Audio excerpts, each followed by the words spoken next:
neste momento, Deus, através desta emissora, leva até você mais um programa de fé, com mensagens, hinos e orações a seu favor.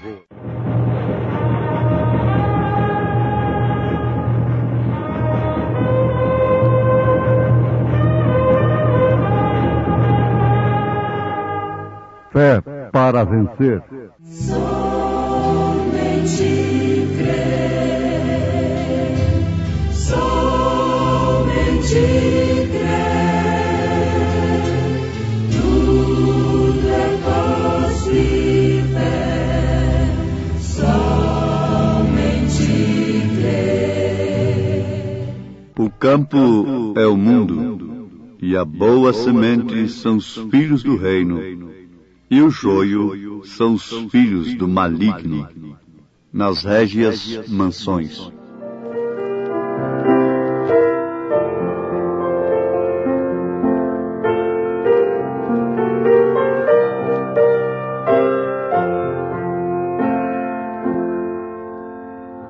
Nas régias mansões eu almejo ir morar, ali reina o Salvador, e vozes maviosas já ouço a cantar, de júbilo e de louvor. Ao meu eterno Rei, alegre cantarei, meus olhos hão de ver a praia celestial, feliz e salvo sou, e caminhando bom ao meu querido eterno lar.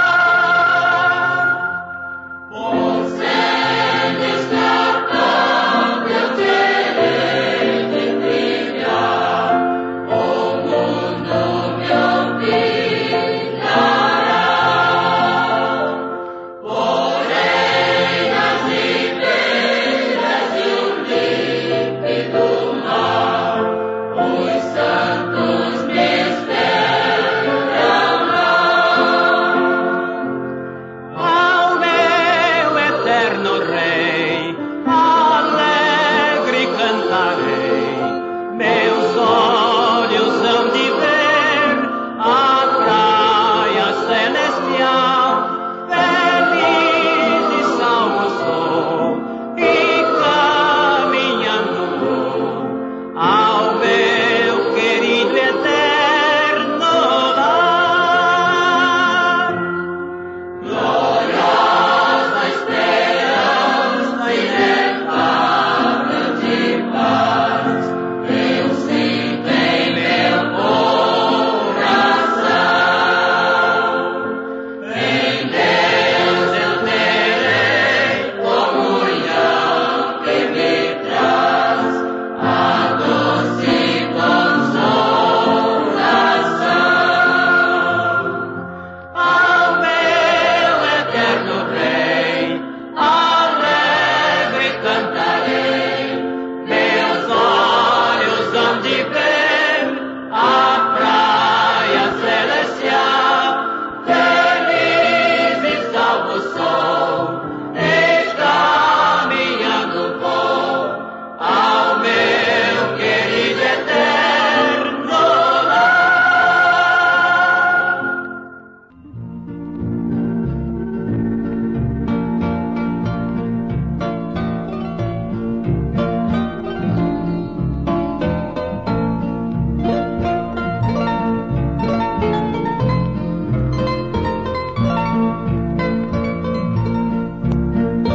Ouvintes amados, uma mensagem, ou seja, uma doutrina que choca profundamente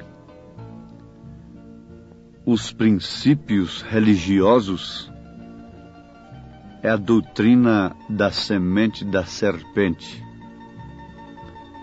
É curioso e desperta muita atenção da gente, porque os sistemas religiosos, de uma maneira geral, não querem aceitar ou não aceitam a doutrina da semente da serpente.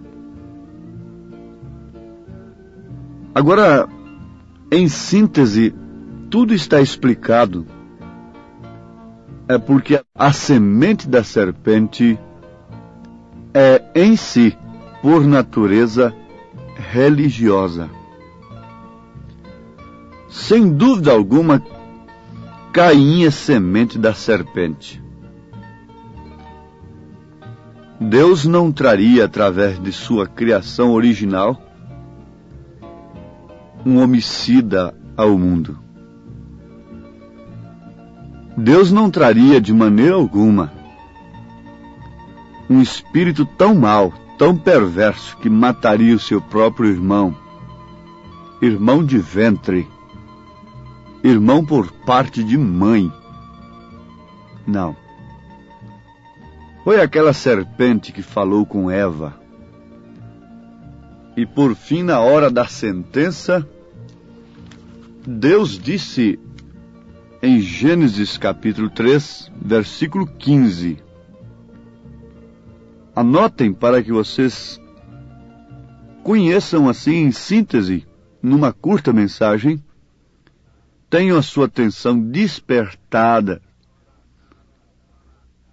para este grande fato: há duas sementes na terra, plantadas no ser humano. Gênesis capítulo 3, versículo 15. E porém inimizade entre ti e a mulher, e entre a tua semente, isso Deus falando com a serpente, e entre a tua semente e a sua semente, esta te ferirá a cabeça, e tu lhe ferirás o calcanhar. Notaram isto? Gênesis capítulo 3, versículo 15. E porém inimizade entre ti e a mulher, e entre a tua semente, e a sua semente. Quer dizer, a semente da serpente é a semente da mulher. São duas sementes, escrituristicamente falando. Outra interpretação aqui é humana apenas. Na verdade, isto carece de revelação. Gênesis capítulo 6, versículo 2, está escrito: viram os filhos de Deus que as filhas dos homens eram formosas, e tomaram para si mulheres de todas as que escolheram. Que filhos de Deus seriam estes? Em São Mateus, capítulo 13, versículo 38, Jesus disse: não discutam com Jesus. Jesus disse, ele próprio, explicando a parábola do joio: o campo é o mundo, e a boa semente são os filhos do reino, e o joio são os filhos do maligno. São Mateus, capítulo 13, versículo 38. Na verdade, isto se trata de uma matéria, conforme já falamos, que depende de revelação. Mas o que promove a revelação disto é justamente a qualidade da semente que temos. Se temos a semente de Deus, se pertencemos ao reino, nós distinguimos a toda semente que não pertence ao reino. E isto é o que é mais necessário. Agora, amados, vamos continuar pensando sobre este assunto, porque o enfermo pode dizer: olha, essa mensagem cura doentes, essa mensagem liberta oprimidos, porque o interesse da era é este, não é? Esta mensagem salva pecadores? Esta doutrina resolve o problema da gente? Enfim, vale a pena ser ouvida? Perfeitamente. Justamente por não conhecerem a verdade, é que estão escravizados. Jesus disse: e conhecereis a verdade, e a verdade vos libertará. Libertará de quê? Libertará, em primeiro lugar, da ignorância acerca daquele que vem sugando a vida da igreja. A igreja tem que conhecer o seu inimigo. A coisa mais triste que tem é uma pessoa saber que tem um inimigo, mas não sabe onde está esse inimigo. Não sabe como age este inimigo. E às vezes está aí abraçando-o, convidando-o para dentro de casa e defendendo a sua causa. E esse inimigo está corroendo, matando e destruindo. E, no entanto, aquela pessoa ignorantemente está procurando esse inimigo em outro lugar muito distante, quando ele está dentro de si próprio. Então é necessário que saibamos onde está o inimigo, reconheçamos o inimigo e saibamos com que combater o inimigo. Jesus Cristo disse, vamos repetir: o campo é o mundo, e a boa semente são os filhos do reino, e os joios são os filhos do maligno. Então o próprio Jesus Cristo está dizendo, está esclarecendo em São Mateus, capítulo 13, versículo 38, que há duas sementes na terra. Uma são os filhos do reino, a outra são os filhos do maligno. Cada uma naturalmente produz o seu fruto característico segundo a sua espécie. Mas para confundir, para enganar esta falsa semente, ou a semente do maligno, teria que ser religiosa. E foi justamente o que Caim fez. Você sabe que Caim apresentou uma coisa muito mais bonita, um altar muito mais lindo, um culto muito mais preparado do que o de Abel. E não foi a Satanás que ele cultuou, mas foi a Deus. Era necessário que viesse um profeta de Deus, nos revelando estes segredos nas Escrituras Sagradas. Satanás teria mesmo que odiar a mensagem deste profeta, porque ele revela, ele desmascara Satanás, mostra onde está o inimigo, mostra o que o inimigo está fazendo e nos dá a arma para combater esse inimigo, para vencermos este inimigo. Por isso Satanás odeia esta mensagem, porque ela revela o Gênesis, o princípio, e ela revela o fim, revela o Apocalipse. Ela mostra Cristo crucificado, vindo como a semente de Deus, massacrando a semente de Satanás. Ela mostra todo o terreno, todo o campo, de um lado e do outro, e coloca a pessoa, então, mediante uma escolha. Foi isto que Elias fez. vocês vão escolher a quem vocês devem servir. A Deus, ao Senhor, ou então a Baal? Agora, de acordo com a semente de cada um, ele fez a sua escolha. Uns escolheram a Baal, porém, uns poucos escolheram a Deus. O profeta desta era nos mostra na mensagem da era de Filadélfia que há duas vinhas. E ele nos mostra nesta mensagem sobre estas duas vinhas que há dois espíritos diferentes. Tomemos o exemplo de Jesus e de Judas. Jesus era o Filho de Deus. Judas era o filho da perdição. Agora vejam, ambas sementes manifestadas em seres humanos, em homens. Jesus Cristo, homem. Judas, homem. Cada um manifestando uma semente. Jesus era o Filho de Deus. Judas era o filho da perdição. Judas era, tanto quanto Caim, semente da serpente. A Bíblia diz assim que Caim era do maligno.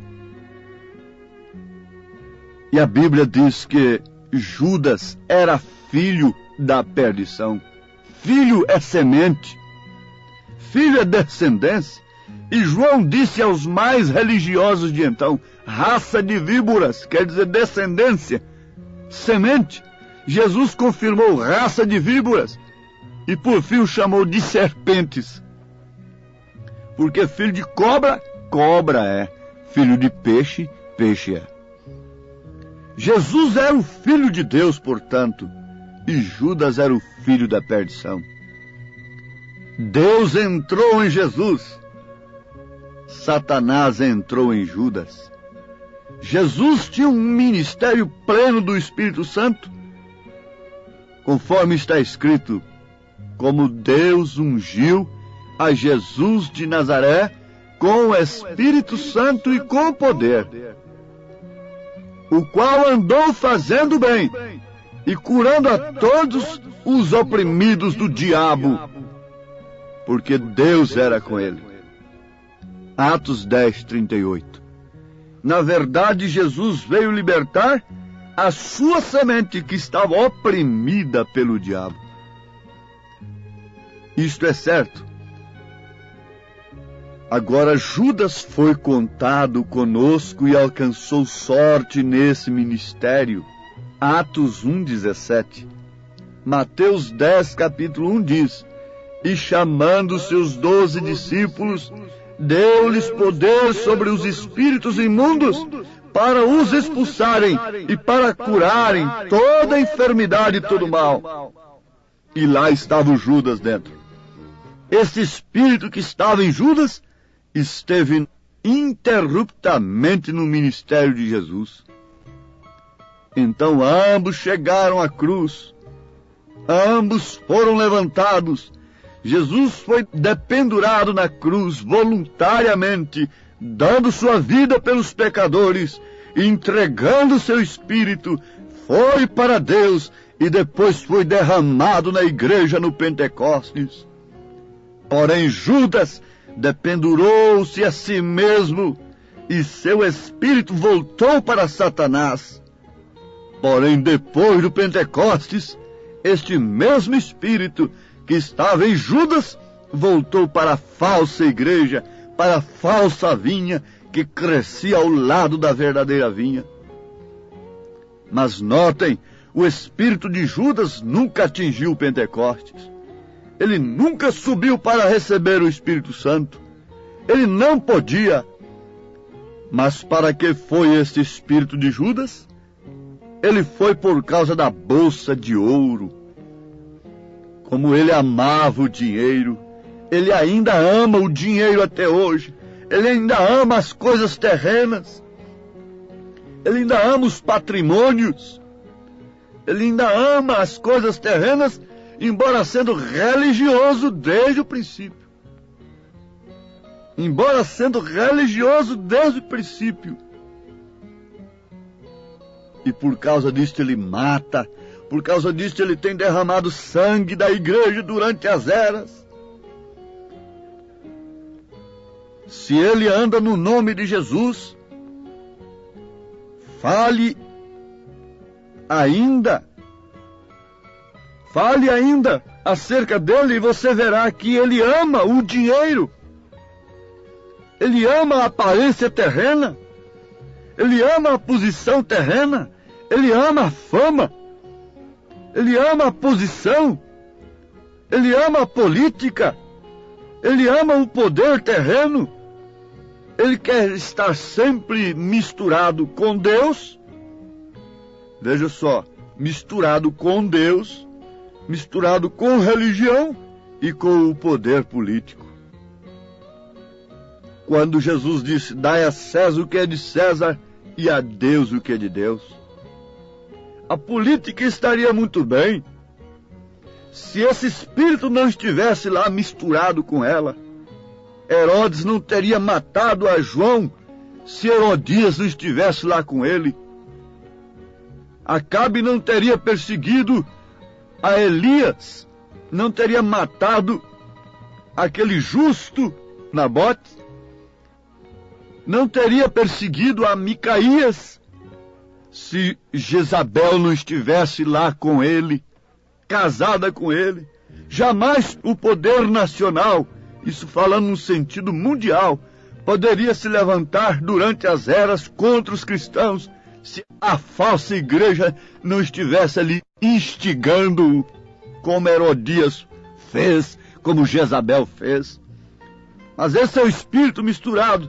Então ele estava no ministério de Jesus também. Ele está na igreja, formando a falsa vinha. Mas fique sabendo, ouvintes, quando Jesus foi dependurado, Judas também foi dependurado. Ele derramou o seu ventre. É esse espírito que permanece até hoje sobre a terra, formando a falsa igreja que ama o ouro acima de tudo. Mas por outro lado, notemos isto, Jesus foi dependurado e logo foi derramado sobre a igreja, infundindo nela o amor a Cristo, o amor a Deus, acima de todas as coisas. Veja que diferença de amor. Um amando através do ouro, outro amando através do Espírito Santo. Outro amando, fazendo bem, não através do ouro e da prata, mas fazendo bem através do nome de Jesus Cristo. Por que que a igreja quer fazer tanto bem e recolher tanto dinheiro para fazer bem para os pobres?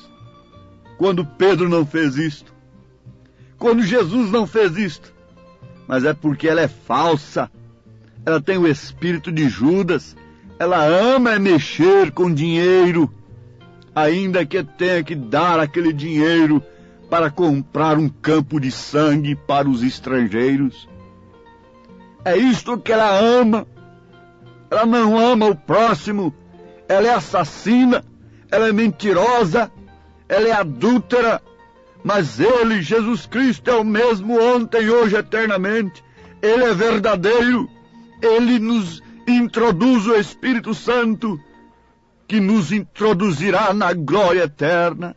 Ó Deus, tenha compaixão dos nossos ouvintes e abre o entendimento de cada um, em nome de Jesus Cristo. Amém, Senhor. Amém.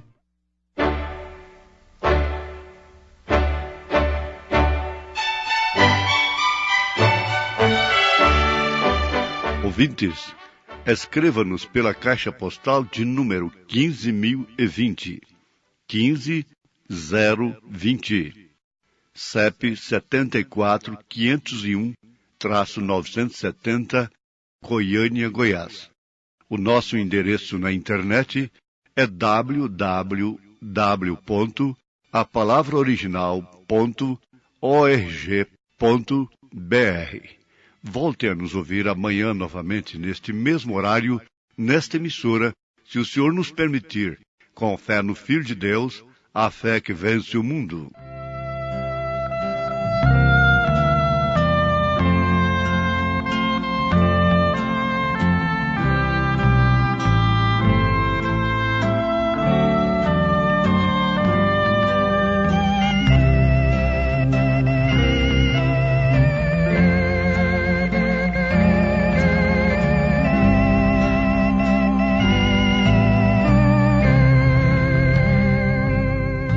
Semei a semente, se na primavera reguei-a com lágrimas, choro e dor, mas outro talvez ceifará o meu trigo com gozo, trazendo ao Senhor. Vez após vezes a minha alma sente angústia e choro do semeador, mas o que semeia, tanto como que ceifa, terão recompensa das mãos do Senhor.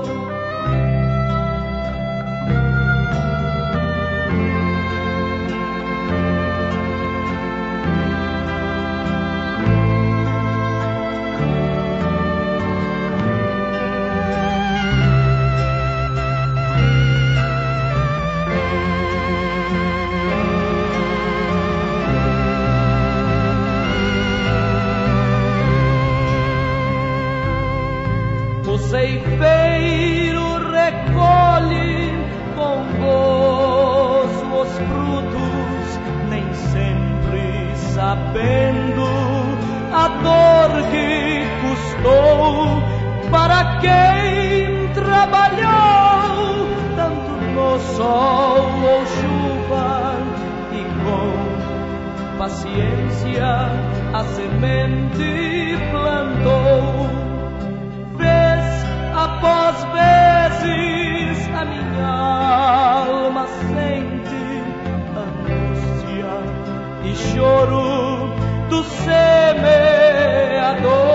semeador, mas o que semeia, tanto como que ceifa, terão recompensa das mãos do Senhor.